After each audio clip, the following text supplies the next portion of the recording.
इसी चैत्र रामनवमी को भगवान का प्राकट्य दिवस हम सभी विश्व के लोग मनाते हैं।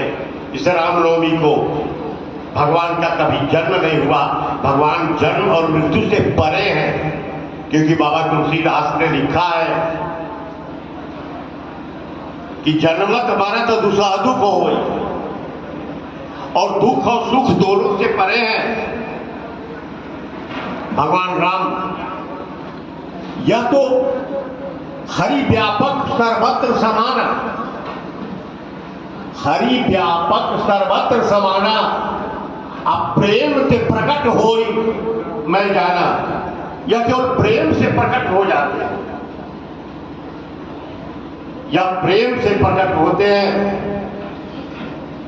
यह तो मनु शतरूपा के तपस्या का फल था।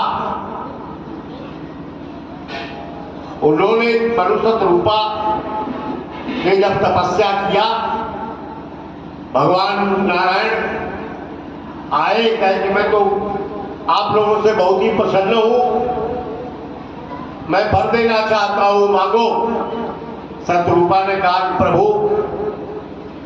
तुम्हारे जैसा मैं पुत्र प्राप्त करना चाहती हूं। भगवान ने कहा कि आपके प्रेम बस मैं आपके यहां स्वयं आपकी गोद में पधारूंगा, मैं अपने जैसा लाऊंगा कहां से। इसलिए, और मैं अपने ही नहीं, 3 और आएंगे मेरे साथ। शतरूपा ने कहा कि वो कौन? कहे कि मेरा शेषनाग, मेरा शंख, मेरा चक्र, ये सभी मेरे साथ आएंगे,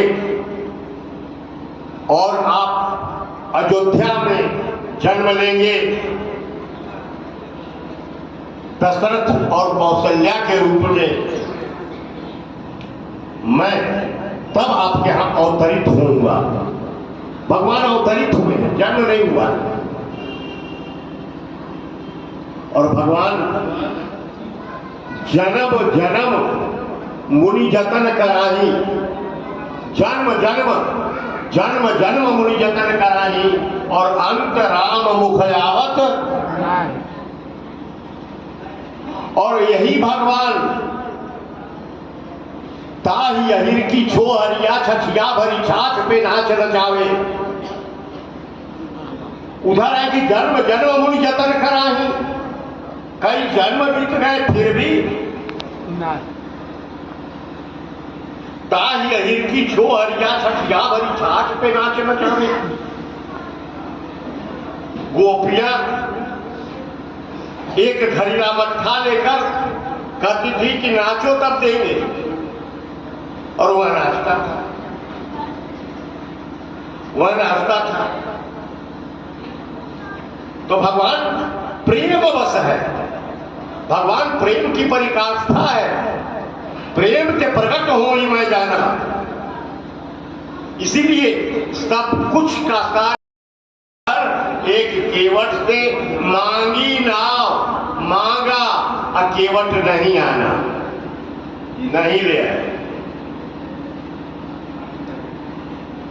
भगवान ने कहा कि भाई नाव मैं मांग रहा हूं, मुझे उस पार जाना है। केवट ने कहा प्रभु तोर मरम में जाना। दुनिया नहीं जान सकी, महर्षि नहीं जान सके, साधु संत सिद्ध नहीं जान सके, देवता गण नहीं जान सकते, और उस मरम को एक केवट कह रहा है प्रभु तोर मरम में जाना। क्या मरम जानते हो?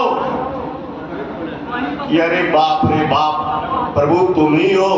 तुम्हारी धूली पड़ने से जब पाषाण पत्थर स्त्री बन जाए, वह गगन में उड़ जाए। प्रभु मेरी ये काठ की नैया है, दूसरा देखो। भगवान ने कहा मैं उस पार जाऊंगा कैसे? केवट ने कहा कि एक रास्ता है पैदल पार करने का, नदी मैं वो बता दूंगा, नाव पर नहीं चढ़ाऊंगा। भगवान कहे कि चलो बता दो, वही रास्ता चले जाएंगे हम। केवट ने कहा कि हाँ हाँ, अपनी रोजी रोटी हमारे, बता दे आपको रास्ता उधर का कि चले जाए पार पैदल। अच्छा रहने तो बहुत कह रहे हो तो रात में बता देंगे, नहीं तो दूसरे देखेंगे तो उसी रास्ते से पार होने लगेंगे, हम छठे को पाला हो जाएंगे। बड़ा फेर में पड़े प्रभु श्री राम। लक्ष्मण को इसी तरह क्रोध आ रही थी। कहा कि ठीक है, एक उपाय है, प्रभु अपनी चरण धुलवा लीजिए हमसे। चरण रज जब तक लगा रहेगा तब तक मैं आपकी नाव पर नहीं बैठाऊंगा। इस चरण की धूली में ही जादू है।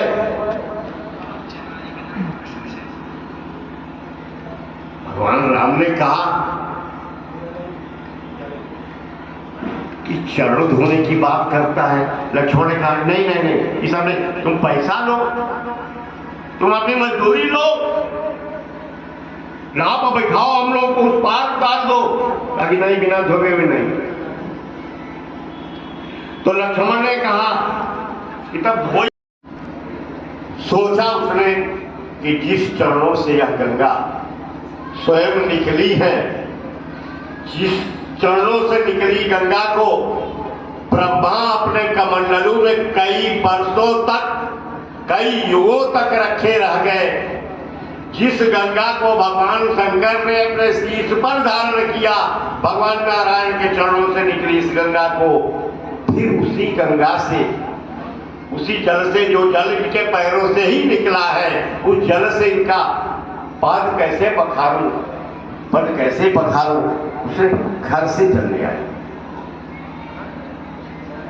भगवान का चरण लगा धोने। समय कम है और इसलिए हम इस कथा को भी लगा धोने। भगवान का चरण धोते जा रहा था प्रेम बस। लखनलाल गुस्साते जा रहे हैं। लखनलाल तीर बाण सब निकाल लिए, क्या जल्दी धो, ताकि धो लेने तो सरकार ने, तो इस तरह नहीं, बढ़िया से धो लेने, तनिको धुलवा रहा निकालेगा तो मेरी नैया की गति बन जाएगी, बस साफ कर लेने दो। केवट ने कहा कि बरु तीर मारो लखनलाल, शपथ सब सांची कहो। कहता कि बदले तीर मार दे तू, अब तीर अगर मार भी देवा तो कहा गया था कि मरते समय गंगा जल पिलावे के अगर 2 घूंट भी मिल जाए मेरे मुंह में तो हम तर जाई। अब खड़े जाकर गंगा आई, जो मरवा तब गंगा में कूद पड़ा, उन्हीं में प्राण निकल गई, भर भर घोट पानी पिए तो रखा नहीं। बड़ा लक्ष्मण फेर में पड़े। अचानक से लखनलाल भैया जन्म जन्म मुनि जतन कराही, अंत राम मुख आवत नाही, ऐस समक्ष हमारे खड़े हैं, 12 तीर मारो लखन भैया, बस गति बन जाएगी मेरी। लखनलाल फिर तीर अपना रख लिए तक कौन तरह भगवान के चरण धो रहा है। एक चरण पर खड़े हैं भगवान, दूसरा चरण कठोरता हो गया। हाँ, अब हो गया एक चरण, ठीक है। अब तबले भगवान का काम किए कि पर्दे को निकाल कर अब फिर रख लिए जमीन पर। आई का किए प्रभु, बात क्या हुई है कि फिर तो धुलवा लग ही गया, मैं उसको पोछता पाता बढ़िया से साफ करता, फिर धूल लग गई, फिर तो धोना पड़ेगा। फिर चरण का लेकर जो धोया था फिर लगा धोने, खूब धोया। भगवान कहे कि केवट मेरे पैर दुखने लगे, एक पैर पर खड़ा हूं केवट,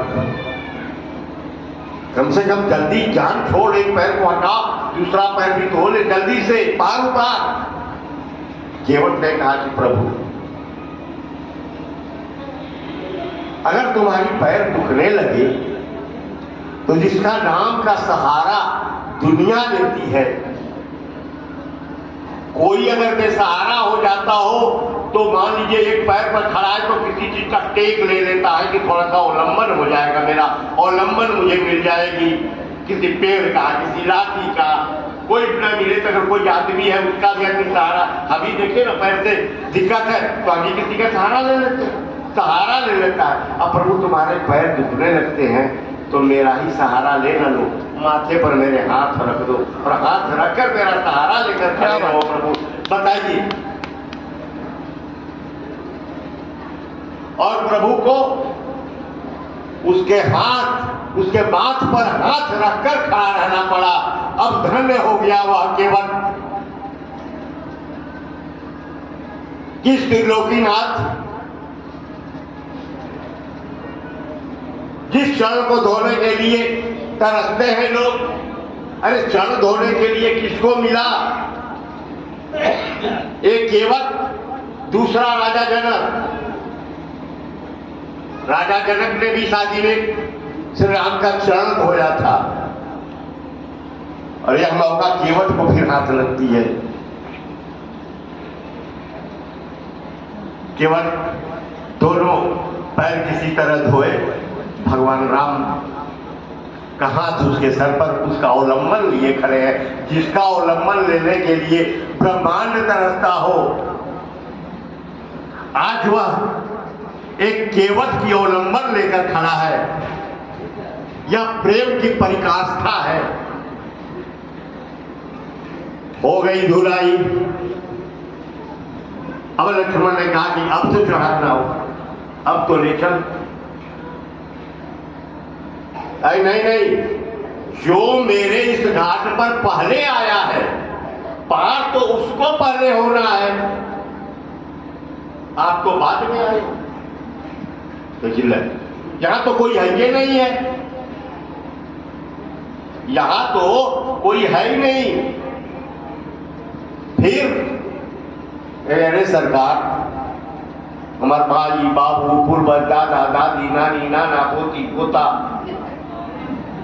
हम तो तर गए, उन्हें तो पहले तार दो, सारे पूर्वजों को तार दो प्रभु। मैं इस जल से पहले उनको श्राद्ध तो कर दूं कि उनके यहां भी पहुंच जाए अजल। पलाने लगा, अरे ननवा रे खनवा रे फनवा रे निकनवा, चल पूरे केवट नगरी को बाल बच्चे स्त्री समेत सबको बुला लिया, ले ले ले तुम सब तर जाओ। सबको तार दिया केवट ने। भगवान बैठते हैं उसके नाव में, ले जाता है उस पार। भगवान नाव से उतरते हैं, गिर पड़ता है केवट चरणों पर कि प्रभु, बड़ा फेर में राम जी पड़ते हैं। भगवान राम बहुत फेरे में पड़ते हैं। केवट को कुछ देने के लिए था नहीं, कुछ नहीं था। यहां तो सब उतार के गए थे राजमहल में।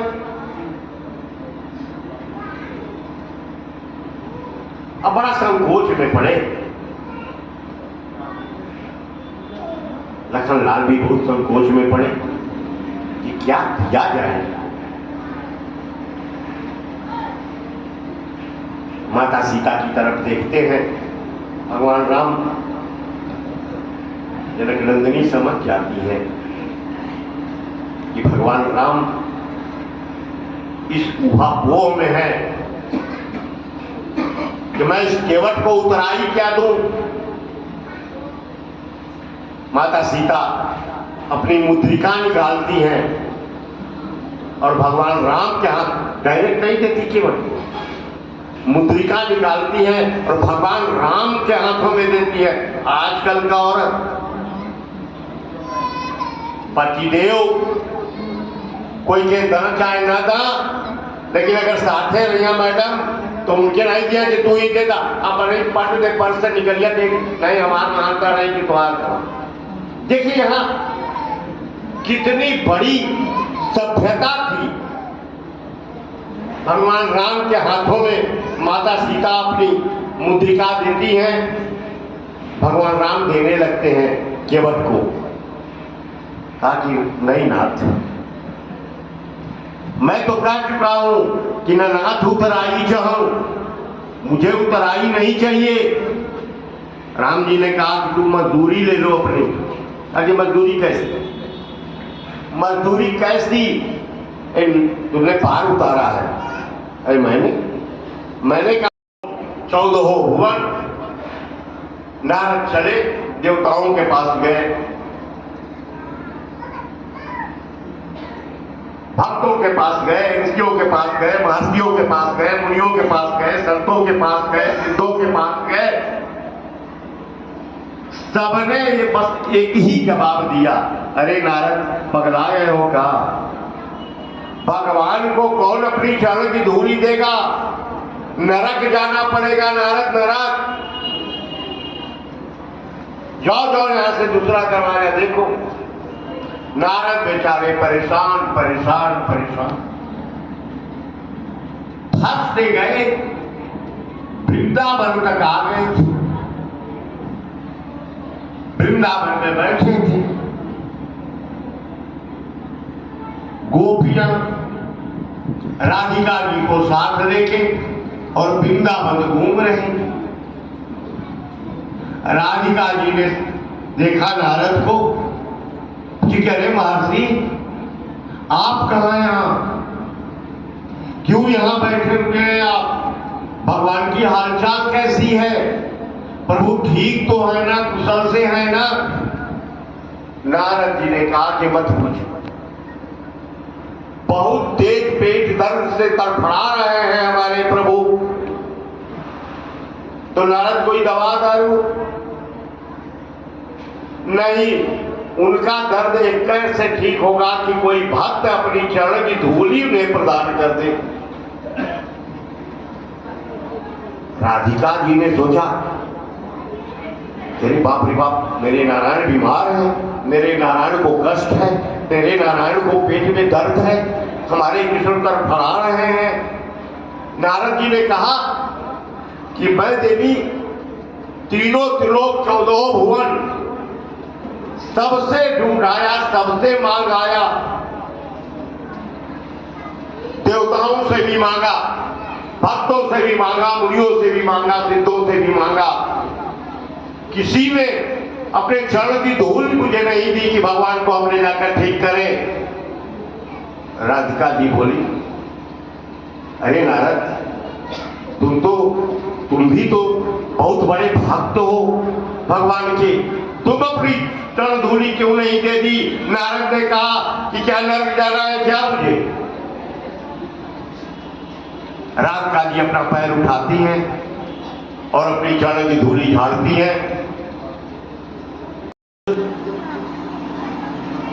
ब्रह्मांड के धर्म की ज्योति जलाते हुए वह प्रकाशित कर रहे हैं। हाँ, मैं उनका सत आभारी हूं, क्योंकि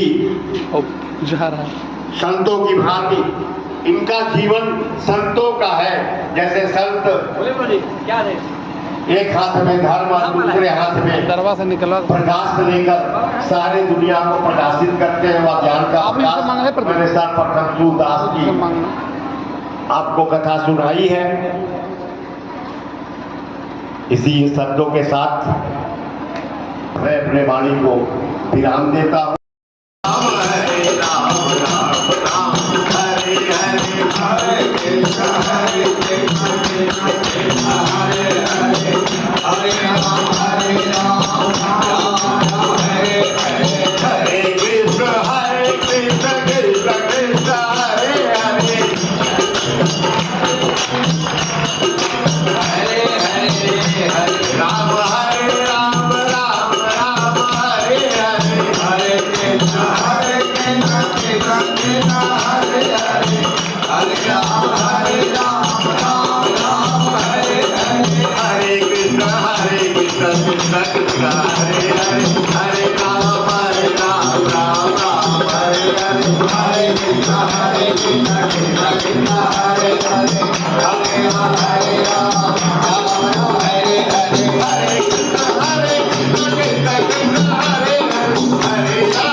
हरे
को पाप से